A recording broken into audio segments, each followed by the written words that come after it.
안녕하세요. 드라마를 톱파보는 잼잼 리뷰입니다. 김낙수는 한상철을 처음 봤을 때부터 이 새끼는 간만 딱 보는 뱀이다 라는 느낌이 확 왔습니다.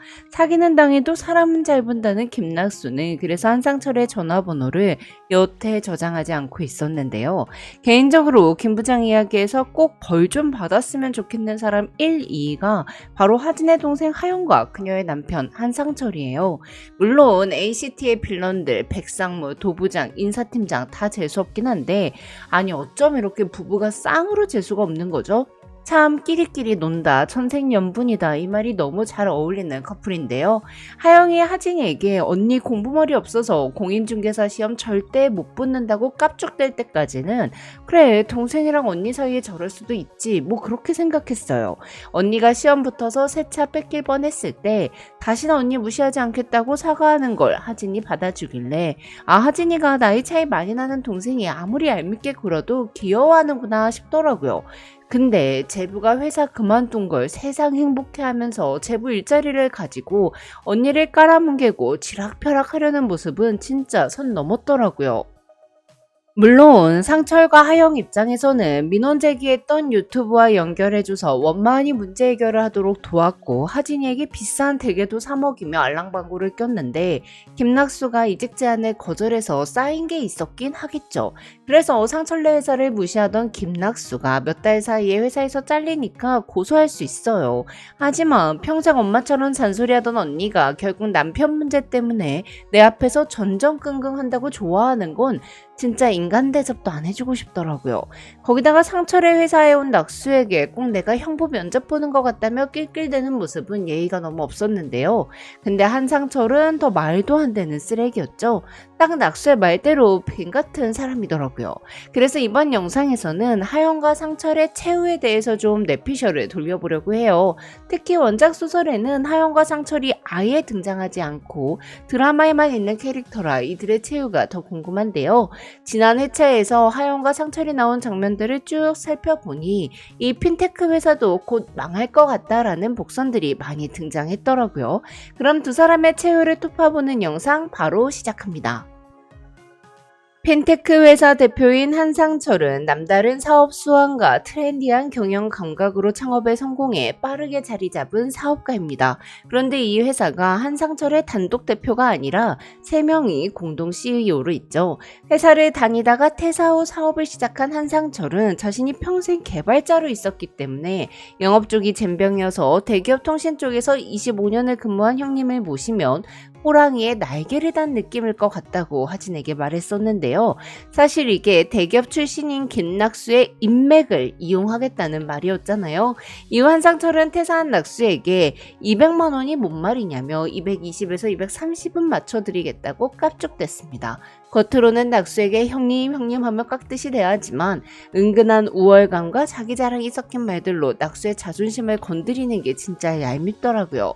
한편 하영은 남편 회사의 등기이사로 등록되어 있는데요. 대학 졸업 후 하영은 아나운서를 준비하겠다며 학원에 다녔습니다. 하지만 몇 년간 돈만 까먹고 결국 아나운서가 되진 못했죠. 그렇게 집에서 천덕꾸러기였던 하영은 능력 좋은 사업가 남편을 만나 인생의 전환점을 맞았어요. 돈도 써본 사람이 잘 쓴다고 한상철은 씀씀이가 커 하영과 콩짝이 잘 맞았고요. 근데 프리젠테인에서 슬라이드 넘기는 거 하나를 못하는 사람이 회사의 주요 의사결정에 참여하는 등기이사로 등록된 이 회사가 과연 잘 돌아갈 수 있을까요? 그리고 핀테크 회사인데 하영은 효소 공구를 이쪽으로 돌려서 수익을 제법 나게 해줬다고 하더라고요. 제가 잘 몰라서 그러는데 이거 괜찮은 거예요? 한편 낙수는 상가 분양 사기를 당하고 통장에 30만 원밖에 안 남자 썩은 동아줄이라도 잡아보겠다는 심청으로 한상철의 회사를 찾아갔습니다. 이에 한상철과 하영은 이미 영업이사와 그 밑에서 일할 사람까지 다 뽑아서 일자리도 없고 책상도 없다며 낙수를 밀어냈지만 낙수는 킥을 보내고 주차를 하고 커피 심부름까지 하며 기회를 엿봤습니다. 한상철은 마음이 너무 안 좋다면서도 며칠 지켜보면서 하실 일이 있을지 한번 고민해보자며 낙수를 은근히 무시했죠. 그때 한상철은 새로 뽑은 이사가 네모통신 영업에 실패하자 김낙수에게 ACT 멤버십 포인트 포인트에 우리 회사 간편 결제를 연동할 수만 있게 해준다면 매출 수수료의 10%를 주겠다고 매달렸어요. 또한 지금 있는 영업이사를 정리하고 형님을 모시겠다고 했죠.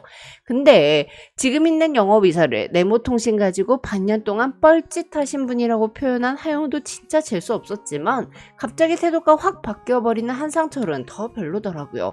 이런 사람이 무슨 사업을 하냐고요. 하지만 사람 잘 믿기로 소문난 낙수는 한상철의 말을 철석처럼 믿고 제안서를 작성하고 도부장과 미팅 일정을 잡았습니다. 하지만 한상철은 결국은 수수료 없이 시작하자는 도부장의 제안을 받아들이며 낙수에게 수수료 10%를 주겠다는 약속을 지키지 않았는데요. 그런데 몇 달을 공들인 네모통신이 간만 보다가 쏙 빠져버렸다는 걸 보면 한상철의 회사가 만든 간편결제 시스템이 구리다는 거 아닌가요? 사실 ACT 입장에서는 멤버십 포인트 월 소멸액이 50억인데 간편결제로 활용도를 높이면 고객 만족도와 비용 절감 효과를 동시에 기대할 수 있고 수수료 없이 6개월 시범 운영해보는 거니까 거절할 이유가 없죠. 도진우는 6개월 후에는 당연히 협력 업체로 승격될 거고 제안 주셨던 1.5%보다 훨씬 더 좋은 조건으로 재계약할 수 있도록 돕겠다고 했지만 이게 구두로 이루어진 거라 약속이 이행되지 않을 수도 있잖아요. 또한 돕겠다라고 했지 해드리겠다라고 한 것도 아니고요. 또 도진우는 시간 아까우니까 문서 보고 말고 구두로 보고해도 된다고 했는데 이게 사실 자기 책임을 회피하려는 거잖아요. 회의록이나 보고 내용을 문서로 남겨두는 게 얼마나 중요한데 말이죠. 김낙수는 한상철에게 너도 뱀이고 도부장도 뱀이라 둘이 잘 맞을 테니 둘이 잘 해보라고 하면서 결국 너도 된통 당할 거라고 예언했습니다. 물론 한상철 입장에서는 좋게 생각하면 6개월 동안 광고비를 안 들이고 서비스가 노출된 거지만 결국 한상철은 도진우의 뱀 같은 계략에 속아서 6개월 후에 재계약을 못하고 단물만 쏙 빼먹고 팽당할 것 같습니다. 또한 한상철이 투자자와 통화를 할 때 거절당하는 장면이 있었는데요. 한상철의 회사가 껍데기만 화려한 텅텅이었다는 게 알려지면서 투자자들이 투자를 회수하고 한상철의 회사가 망하게 되지 않을까 싶어요. 특히 한상철은 달면 삼키고 쓰면 뱉는 뱀 같은 인성을 갖고 있고 자기에게 이익을 줄 것 같은 사람에게만 빌빌대는 사람이에요. 지금 있는 영업이사를 네모통신 가지고 반년 동안 뻘짓했다라고 말할 정도로 직원을 대하는 마인드도 형편없고요. 그냥 개발자로 계속 일했다면 그 스마트함으로 성공했을지도 모르지만 사람들을 이끄는 리더가 돼서 사업을 할 깜냥은 아닌 것 같거든요.